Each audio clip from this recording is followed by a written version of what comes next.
শাশুড়ি বারবার বলছিলেন, এখন বন্ধ করো, আমি ক্লান্ত হয়ে গেছি, আমার আর সহ্য হচ্ছে না। তুমি অনেক শক্তিশালী, কিন্তু আমি দুর্বল। তারপর শাশুড়ির গম্ভীর আওয়াজ শোনা গেল। এরপর আমি যা দেখলাম সেটা শুনলে আপনার শরীর কেঁপে উঠবে। কারণ আমার শ্বশুরবাড়িতে আসার 4 দিন হয়ে গেছে। প্রথম দিন থেকেই আমি তাদের দৈনন্দিন রুটিন পর্যবেক্ষণ করতে শুরু করি। আমার স্বামী রাতে দুধ পান করতে পছন্দ করেন।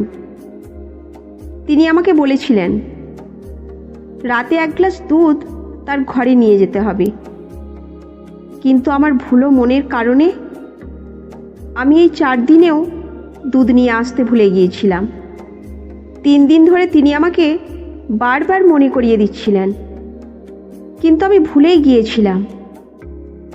শেষে তিনি রেগে গিয়ে বললেন, এখন থেকে দুধ নিয়ে আসবে না, তাহলে কি হতে পারে তা তুমি জানবে না। আমি হতবাক হয়ে তাড়াতাড়ি রান্নাঘরে চলে গেলাম। রান্নাঘরে পৌঁছে আমি বুঝলাম আমি আমার হৃদয় রুমে রেখেই চলে এসেছি। দুধ গরম করে ফিরে আসার সময় হঠাৎ করেই আমি অদ্ভুত একটি আওয়াজ শুনতে পেলাম। আওয়াজটি শাশুড়ির ঘর থেকে আসছিল। প্রথমে আমি অবাক হয়ে গেলাম, তারপর ভাবলাম কিছু একটা তো নিশ্চয়ই হচ্ছে। শাশুড়ি বারবার বলছিলেন, এখন বন্ধ করো, আমি ক্লান্ত হয়ে গেছি, আমার আর সহ্য হচ্ছে না। তুমি অনেক শক্তিশালী, কিন্তু আমি দুর্বল। তারপরে শ্বশুরের গভীর কণ্ঠস্বর শোনা গেল, এতে ক্লান্ত হওয়ার কি আছে? এত দ্রুত ক্লান্ত হয়ে গেলে? শীঘ্রই আবার শুরু করো, আমার কাছে আসো। এইসব শুনে আমি হতবাক হয়ে রুমে ফিরে এলাম এবং বিছানায় শুয়ে পড়লাম। ঘুমানোর সময় আমার মনে কেবল একটাই ঘুরছিল, যে আমার শ্বশুর দেখতে হাড়ের মতো হলেও তিনি এতটাই শক্তিশালী যে এই বয়সে আমার শাশুড়ির আর্তনাদও শুনতে পাচ্ছিলাম। আমার স্বামী খুব তাড়াতাড়ি ক্লান্ত হয়ে যেতেন। এসব চিন্তা করতে করতে আমি ঘুমিয়ে পড়লাম। সকালে ঘুম ভাঙার পর আমি দেখলাম শাশুড়ি তার দৈনন্দিন কাজকর্ম করতে ব্যস্ত এবং তার মেজাজ একদমই স্বাভাবিক ছিল। রাতে ক্লান্তির কথা বলার পর তার মুখে কোনো পরিবর্তন ছিল না। যখন আমার শ্বশুর বাড়িতে এলেন, তখনই আমার শাশুড়িকে ঘরে ডেকে নিলেন। আমি রান্না শেষ করে শাশুড়িকে খেতে ডাকতে গিয়ে রুমের দরজার কাছে পৌঁছালাম। সেখানে পৌঁছে আমি আবারও একই আওয়াজ শুনলাম। শাশুড়ি বলছিলেন, আমি ক্লান্ত হয়ে গেছি, দয়া করে থামুন, আমার আর সহ্য হচ্ছে না। আমি হতভম্ব হয়ে ফিরে গেলাম এবং রান্নাঘরে গিয়ে ভাবতে লাগলাম, আমার শ্বশুর কী খান যা তাকে এত শক্তিশালী করে তুলেছে। অধিকক্ষণ পর আবারও তাদের রুমে গিয়ে শুনলাম সেই একই আওয়াজ। আমি ভাবতে লাগলাম, শ্বশুর কী এমন কিছু ব্যবহার করেন যা তাকে এতটা শক্তিশালী করে তোলে। আমি জানতে চাইলাম আমার শাশুড়ি তাকে কী দেন। দিনটি এগিয়ে চলল এবং আমি ভাবলাম আমার স্বামী জানিয়েছে যে তিনি 2 দিনের জন্য বাইরে যাবেন। আমি অত্যন্ত খুশি হলাম, কারণ এই সুযোগে আমি শাশুড়ি শ্বশুরের ঘরে কি হয় তা দেখার সুযোগ পাব। সেদিন রাতে আমি দ্রুত সব কাজ শেষ করে শাশুড়ির ঘরে লুকিয়ে পড়লাম। এমন একটি স্থান বেছে নিয়েছিলাম যেখান থেকে আমি তাদের দেখতে পারতাম, কিন্তু তারা আমাকে দেখতে না পায়। রাতের বেলা তারা ঘরে ঢুকলেন। আমার অনেক ঘুম পাচ্ছিল, কিন্তু তাদের দেখার আগ্রহে আমি ঘুমের বলিদান দিলাম। অবশেষে আমার অপেক্ষার অবসান হলো। আমি যা দেখলাম তা আমাকে সম্পূর্ণরূপে হতবাক করে দিল। তারা একটি নতুন ব্যবসার পরিকল্পনা নিয়ে ব্যস্ত। শাশুড়ি ও শ্বশুর একসাথে একটি নতুন প্রজেক্টের জন্য পরিকল্পনা করছিলেন। তারা কিছু নতুন ধরনের খাদ্যপণ্য তৈরির প্রস্তুতি নিচ্ছিলেন। শাশুড়ি বিভিন্ন উপকরণের তালিকা তৈরি করছিলেন এবং শ্বশুরের সাথে আলোচনা করে কিছু বিশেষ রেসিপি প্রস্তুত করছিলেন, যা তারা বাজারে তুলে ধরতে চান। তাদের মধ্যে ব্যাপক উৎসাহ এবং মনোযোগ ছিল। শ্বশুর একটি বিশেষ ধরনের খাদ্য তৈরির পরিকল্পনা করেছিলেন, যা তার নিজের সংযোজন করা উপাদান দিয়ে প্রস্তুত হবে। শাশুড়ি সেই খাদ্যপণ্যগুলোর প্যাকেজিং এবং প্রচারের জন্য পরিকল্পনা করছিলেন। তাদের সম্মিলিত প্রচেষ্টা এবং পরিকল্পনার প্রতি নিবেদন আমাকে গভীরভাবে প্রভাবিত করেছিল। এই অভিজ্ঞতার মাধ্যমে আমি বুঝতে পারলাম শাশুড়ি ও শ্বশুরের সম্পর্কের শক্তি তাদের একসাথে কাজ করার মাধ্যমে তৈরি হয়েছে।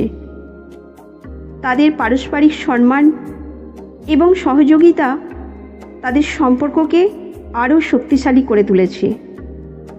এটি আমাকে শিখিয়েছে যে সম্পর্কের গভীরতা এবং শক্তি আসলে একে অপরের প্রতি ভালোবাসা, সম্মান এবং সহযোগিতার ফল। এইভাবে আমি শাশুড়ি শ্বশুরের সম্পর্কের একটি নতুন দিক জানলাম। তাদের একসাথে ব্যবসার পরিকল্পনা এবং প্রস্তুতির মধ্যে আসল শক্তি এবং সম্পর্কের গভীরতা খুঁজে পেলাম। এই অভিজ্ঞতা থেকে আমি যে শিক্ষা লাভ করেছি তা হলো আসল শক্তি এবং সম্পর্কের গভীরতা কেবল শারীরিক ক্ষমতা বা শক্তি দ্বারা নির্ধারিত নয়, বরং এটি একে অপরের প্রতি ভালোবাসা, সম্মান এবং সহযোগিতার মাধ্যমে তৈরি হয়। শাশুড়ি ও শ্বশুরের মধ্যে যে দৃঢ় সম্পর্ক ও শক্তি আমি দেখেছি, তা আসলে তাদের একসাথে কাজ করার এবং একে অপরকে সমর্থন করার ফলস্বরূপ। প্রথমে আমি যে অদ্ভুত আওয়াজ শুনেছিলাম এবং ভাবছিলাম যে এটি শারীরিক সহনশীলতা বা শক্তি সম্পর্কিত কিছু, আসলে তা ছিল তাদের একসাথে একটি নতুন ব্যবসার পরিকল্পনা নিয়ে গভীরভাবে ব্যস্ত থাকার ফলে। শাশুড়ি ও শ্বশুরের মধ্যে যে সহযোগিতা ও সম্মান ছিল, তা তাদের সম্পর্ককে শক্তিশালী করেছে এবং তাদের মিশনকে সফল করার জন্য উৎসাহিত করেছে। এই অভিজ্ঞতা আমাকে শিখিয়েছে যে আসল শক্তি কেবল শারীরিক ক্ষমতা নয়, বরং সম্পর্কের গভীরতা, একে অপরের প্রতি ভালোবাসা এবং পারস্পরিক সম্মান দ্বারা গঠিত হয়। যখন দুইজন মানুষ একসাথে একটি লক্ষ্য পূরণের জন্য কাজ করে এবং একে অপরকে সমর্থন করে, তখন তাদের সম্পর্ক আরও দৃঢ় এবং শক্তিশালী হয়। শাশুড়ি ও শ্বশুরের মধ্যে যে আন্তরিকতা ও নিবেদন আমি দেখেছি, তা প্রমাণ করে যে সম্পর্কের মধ্যে পারস্পরিক শ্রদ্ধা এবং সহযোগিতা একে অপরকে শক্তিশালী করে তোলে। তারা যেভাবে নিজেদের পরিকল্পনা এবং উদ্যোগে একসাথে কাজ করেছে, তা তাদের সম্পর্কের গভীরতা ও মজবুতিকে প্রকাশ করে। এছাড়াও আমি বুঝতে পেরেছি যে সঠিক খাদ্য ও জীবনযাপন আমাদের শারীরিক এবং মানসিক শক্তি বৃদ্ধিতে সহায়ক। শাশুড়ি ও শ্বশুরের স্বাস্থ্যকর অভ্যাস এবং নতুন প্রজেক্টের জন্য তাদের পরিকল্পনা আমাদের শিখিয়েছে যে আমাদের স্বাস্থ্য এবং শক্তির উন্নতি আমাদের জীবনযাত্রার মান এবং সম্পর্কের গুণগত মানকে প্রভাবিত করে। এই অভিজ্ঞতা থেকে আমি উপলব্ধি করেছি যে একটি সফল ও শক্তিশালী সম্পর্কের মূল হল একে অপরের প্রতি ভালোবাসা, সম্মান এবং সহযোগিতা। সম্পর্কের মধ্যে এই গুণাবলী থাকা আমাদের জীবনের সকল দিককে সমৃদ্ধ করে এবং আমাদের চারপাশের মানুষের জীবনকেও উন্নত করতে সহায়ক। এইভাবে আমি শিখেছি যে পারস্পরিক শ্রদ্ধা, সমর্থন এবং যত্নের মাধ্যমে সম্পর্ককে শক্তিশালী করে তোলা যায়। এটি আমাদের জীবনের সকল দিককে প্রভাবিত করে এবং আমাদের জীবনকে আরও সুখময় এবং সমৃদ্ধ করে তোলে। তো বন্ধুরা, এই গল্প এখন এই পর্যন্তই। এই গল্প আপনাদের কেমন লাগলো অবশ্যই কমেন্ট করে জানাবেন। ভালো লাগলে একটি লাইক করে চ্যানেলটি সাবস্ক্রাইব করে নেবেন। ধন্যবাদ।